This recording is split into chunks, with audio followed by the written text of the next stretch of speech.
What's up everyone, Tim here from Everyday Tactical Vids. Today we're outside in this beautiful New Hampshire weather and we're going to be looking at this, which is a survival bracelet from the Friendly Swede. Now in this bracelet there's a variety of items. The main kind of kit within it is a fishing kit, and so that's why we're here at the water to see if we can actually catch something with with what's in the kit. What we're going to do is unload the bracelet. We'll take it apart, we'll put it down here on the ground and have you take a look at it, and then we'll see if we can catch some fish with it to see if it actually works. Here's your bracelet. You can see I put down this Sheepdog scarf. This is a great survival item, just a million different uses for a Sheepdog scarf, so I highly recommend you putting that in a kit or a bushcraft bag, something like that. We do have the instructions that come with this, what they officially call the paracord bracelet grenade. It's a survival bracelet that's got, again, mostly the fishing kit is the main focus of it.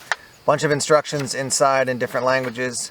In English it does give you the typical uses for contents, so tinder, safety pins, paracord, fishing gear, and then what they call the eye knife, and obviously you have a fire steel built right into the handle there. First thing we're going to do here is disassemble the bracelet. There's lots of different ways you can do it. I think the easiest way is pull your fire steel down to the end there, turn it sideways, and run it through the silver or the steel striker here on this side.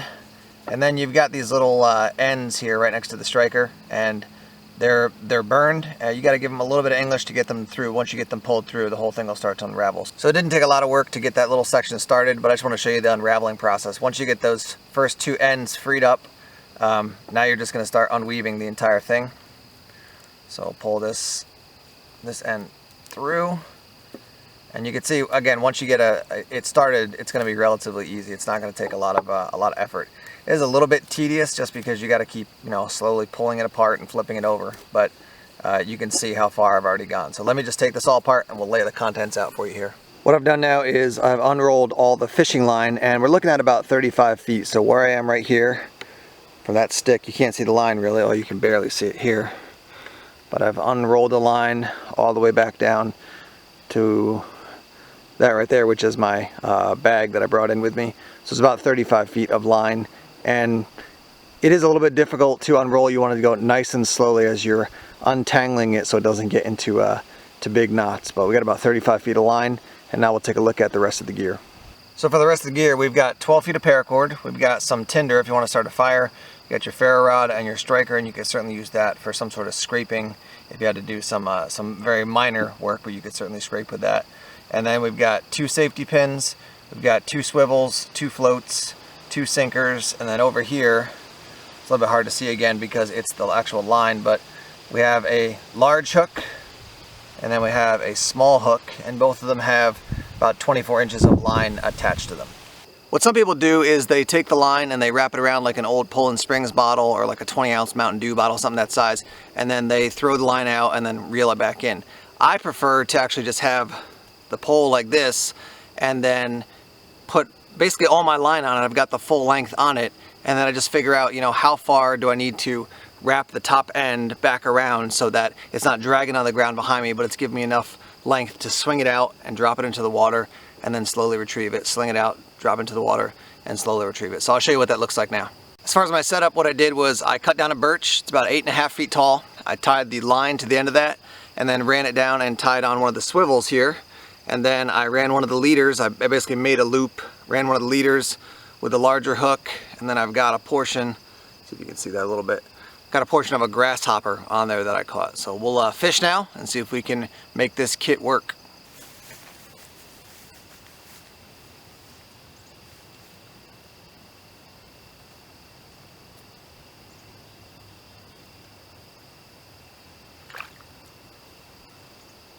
All right, here we go. First cast.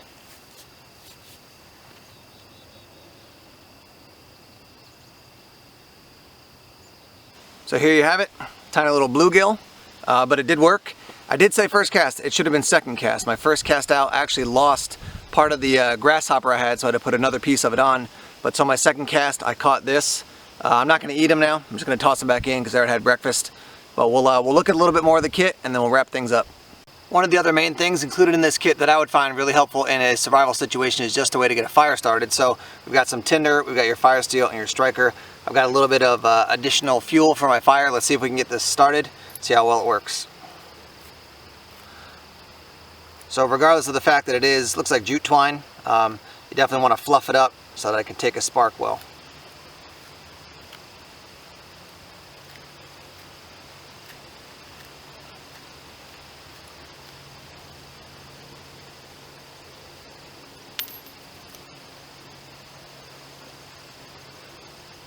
Let me zoom in a little bit here. A little bit hard to see just because the ground is the same color, but right there is our jute twine. What I'll do is I'll get that started and then I'll work my way around here. So I fiddled around with this a little bit. I actually do find the back side of the teeth section works better than just the bladed edge, so we'll try that.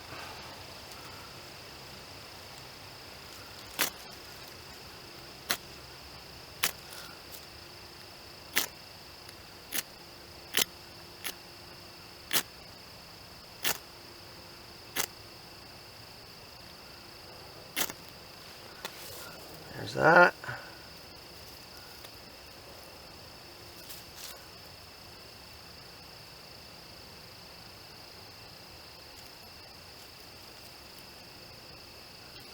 Round two, here we go.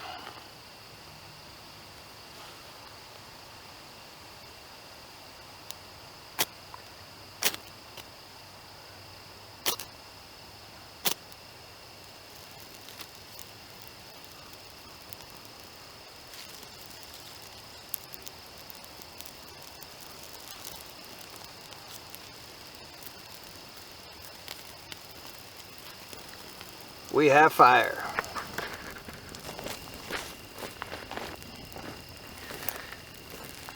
We're going to wrap up now talking about the Friendly Swede survival bracelet. As you saw, the fishing kit works. I do want to encourage you to get familiar with a fishing experience using just, a line, a hook, finding some sort of bait and going forward from there. It's not as easy as just like, well, there's water and I've got some fishing line and a hook, therefore I've got fish. You got to learn the process. But it certainly works. You saw that I caught a fish on my second cast. As far as your fire steel, I'm looking over that way because that's where the fire was. As far as the fire steel, it works. It's not great. I mean, just that short fire steel and it's so small, you're not getting a huge spark. As you saw, that tinder went up, but it goes up really quickly. So I would recommend, if you're going to use this, have a secondary, basically I wouldn't say necessarily a tinder, but just the next step above. So like some birch bark, maybe some cattail, which could be a tinder.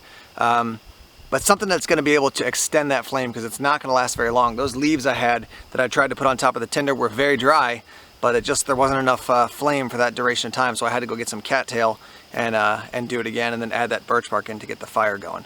But you do have a fire steel, you do have the fishing kit, the safety pins, and you could probably use them for something. They're not something I'm like, that's a great addition. Good amount of paracord, about 12 feet there, so that's plus. And yeah, your price point's gonna be around 10 bucks. So if you're like, hey, I don't want to spend a lot of money for a little survival kit, and I don't have the time to put one together, but you want one in a paracord bracelet, that's a start. Again, I mean, is it gonna save the day? It could, as long as you got a skill set with it. But pretty basic, pretty inexpensive, and certainly you saw if you use it properly, you can both get fire and catch some dinner. So that's our thoughts on the Friendly Swede survival kit. Thanks as always for checking out our videos here on YouTube. Please subscribe to Everyday Tactical Vids on YouTube if you haven't done so already. Like us on Facebook, follow us on Twitter, check us on Instagram and Tumblr as well. Take care.